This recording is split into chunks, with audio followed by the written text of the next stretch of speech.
पृथ्वी पर पाप क्यों बढ़ गया? अज्ञानता के कारण।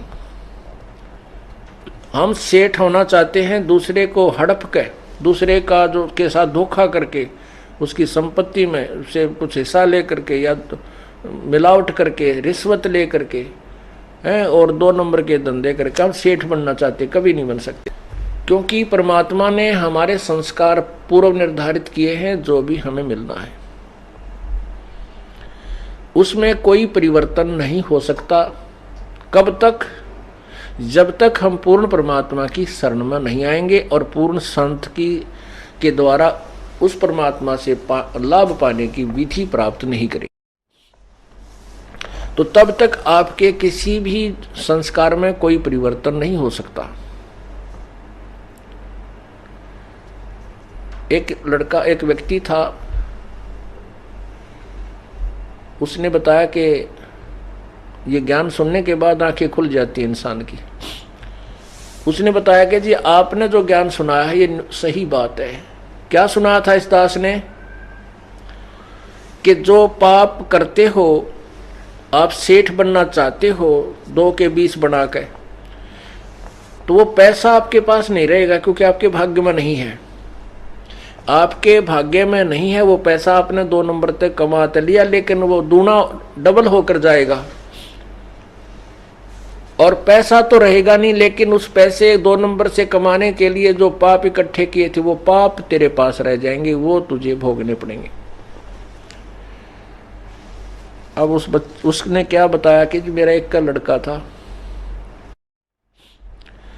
और 20-22 वर्ष का हुआ, उसकी शादी की तैयारी कर रहे थे। उसका जो है दोनों किडनी फेल होगी, दोनों गुर्दे फेल हो गए, खराब हो गए। तो उसके लिए पहले तो देसी वैद्य, फिर ऐसे झाड़े जंतर मंतर संत साधुआं दौरा घूमे। फिर जब सब ने जवाब दे दिया, जब ऑल इंडिया मेडिकल में ले गए इंस्टीट्यूट दिल्ली में, पहले वहीं होते थे ये गुर्दे बदला बदली, वहाँ उन्होंने बताया कि इसके दोनों किडनी फेल होगी। ऐसे ही किसी से कह सुनकर कोई पैसे पूसे ले दे कर किडनी चढ़वाई बच्चे का। ऑपरेशन सफल हो गया लड़के का, लेकिन रुपये 3 लाख भी ऊपर लग गए हमारे। कोई बात नहीं भाई, बच्चे की जान बची, पैसे तो जो लगे सो लगे, खुशी मनाई। 6 महीने के बाद वही लड़का बस एक्सीडेंट में मृत्यु को प्राप्त हो गया। गुर्दे बदलवाने के बाद 6 महीने के उपरांत वही लड़का बस दुर्घटना में मर गया और पैसे थे वह सारे गए। फिर उसने अपने कुकर्म गिनवाए कि मेरे साथ तो इससे भी ज्यादा और होना चाहिए था, शायद ये थोड़ा हुआ जो जिस तरीके से मैंने पैसे कमाए। उसने अपने धंधे के विषय में जानकारी दी कि मैं बहुत जुल्मी व्यक्ति था। अब आपके ज्ञान से अपने पाप दिखने लगे, नहीं तो मैं अपने पापा ने कभी नहीं देखूं था, और भगवान को लाने दिया करता है। भगवान मेरी गेल किए करी तनया, कौन सा पाप मेरा आगे आ गया। अब पता लग गया कि जब इस जन्म में मैंने से पाप किए, पिछले में भी मेरी इसी बूंदी वरती रही होगी कभी ना कभी। तो पुण्यात्माओं परमात्मा के तत्व ज्ञान के रोशनी में हमें अपने आगे और पीछे के कुकर्म दिखाई देने लग जाते हैं, और फिर हम बचने की चेष्टा करते। हम अज्ञान अंधेरे में तो ठोकरे खाते रहते हैं, लेकिन ज्ञान में पाछा ठोकर नहीं खा सकता इंसान, या तो फिर उसको ज्ञान नहीं, नशा कर रखा है। तो हमने इस नशे को भी उतारना है जो काल ने हमारे ऊपर कर रखा है, और इस अज्ञान को भी हटाना है।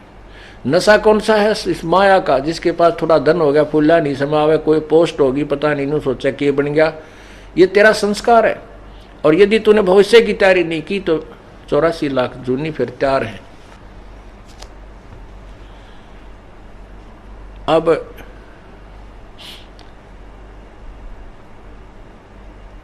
कुबद कांचड़ी चढ़ घी चित पे तू होया मनुष्य नागरे। अब सोजे नहीं सजन सुख सागर, बिना प्रेम बैरागरे। अब वो व्यक्ति कह रहा था कि लड़का तो जाए लिया था, वो तो मर गया था, चलो मारा, और बाद उसके बाद जो रोना पीटना था वो भी हो लिया था, आँखों के आंसू भी समाप्त हो लिए थे रो रो कहने। अब जीवन कति निरस दिखाई देता, जैसे हम उसे अंधकार में घूम रहे हों।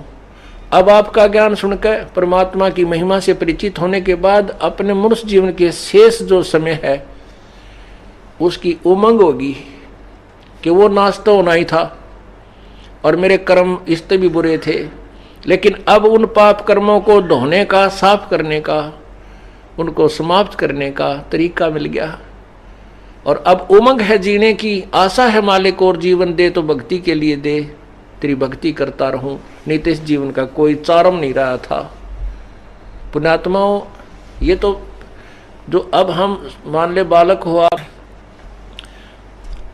अब आपको जीवन का के उद्देश्य का पता लग गया, जीने की इच्छा जो है वो इसलिए बनी रहेगी कि आपकी भक्ति करने अधूरी ना रह जा। अब आपको एक न्यारी उमंग बनेगी जीने की, नहीं तो ये डरे ढोरे थे पशु जैसे, धंधे करे पढ़कर सोगे, तड़के करे दिन में धंधे करे रात में पढ़कर सोगे। किसी के पास दो पैसे हैं तो कितना बकवाद नाम लाग गए, कितना होटला में जाकर बकवाद करे, घूटी छूटी लावे हैं, और कितना राजनीति में फंसे बैठे रहेंगे। यानी मूल उद्देश्य को भूल करके अपना जीवन व्यर्थ कर जाते। इसलिए बताते हैं कि सूझे नहीं सजन सुख सागर बिना प्रेम वैराग्य। अब परमात्मा का ज्ञान हो गया, मनुष्य जीवन किस लिए हमें मिला था ये पता लग गया, और वो उद्देश्य पूरा हो गया, क्योंकि मनुष्य जीवन में सत भक्ति करनी चाहिए। अगर भक्ति करे तो सत्य करे, सत्य का मीन है शास्त्र अनुकूल करे। पवित्र गीता जी अध्याय नंबर 16 के श्लोक नंबर 23 में कहा है कि शास्त्र विधि को त्याग कर जो मनमाना आचरण करते हैं, अर्थात अपने मनमानी पूजाएं करते हैं जो शास्त्र अनुकूल नहीं है, उनको ना तो कोई कार्य सिद्ध होता है उनका, ना कोई सिद्धि होती है, ना सुख होता है, ना उनकी गति होती है। और इन तीन वस्तुओं के लिए हम भक्ति करते हैं। फिर हमें मनुष्य जीवन का जो ज्ञान हो गया कि ये किस लिए हमें मिला था, परमात्मा की भक्ति करनी है और शास्त्र अनुकूल करनी है। और शास्त्र अनुकूल भक्ति करते हुए जो तुम्हें आनंद आएगा, जो खुशी होगी, फिर जब ये संसार छोड़कर हम जाएंगे तो हमें आगे जा करके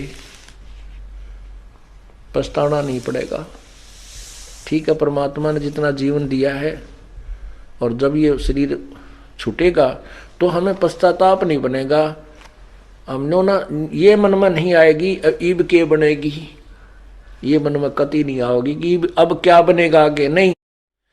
अब हमने जैसा हमारी सामर्थ्य थी, जितनी हमारी मेहनत हमने किया, जैसा भी भक्ति की, वो आगे हमें प्यार मिलेगा। अब हम खाली नहीं जा रहे। जैसे बच्चे सब एग्जाम में बैठते हैं, जिन्होंने शिक्षा ग्रहण कर रखी है, खूब पढ़ाई कर रखी है, अभ्यास कर रखा है अपने पूरे वर्ष में, तो वो घबरा कर नहीं जाते, उसमें थोड़ी सी घबराहट होती है, ज़्यादा नहीं। और जो किसी ने किताबें ठाकर ना देखी, कभी पढ़े ही नहीं, तो फिर वो जाते हैं, उनको पता होता है कि ये बूंदी बनेगी, के लिख का आऊँगा, कुछ याद है को नहीं। और वो घबराहट में कुछ थोड़ा बहुत याद है वो भी भूल जाते हैं, फिर तो वो फेल हो जाते हैं। ऐसे ही जब हम यहाँ संसार छोड़कर चलेंगे, क्योंकि हमने परमात्मा की जैसी सामर्थ्य अनुसार अपनी भक्ति दान धर्म किया हुआ है, तो हमने चिंता नहीं बनेगी, निर्भय होकर जाएंगे। और आगे परमात्मा आपको खड़े मिलेंगे, क्योंकि हम धनी के हो गए। हमने आगे स्थान बना लिया, शरीर छोड़ने से पहले हमारा आगे स्थान बन गया। कहाँ बन गया? हमारा गुरुजी हो गए। और गुरुजी संत जो होते हैं वो परमात्मा के नुमाइंदे होते हैं।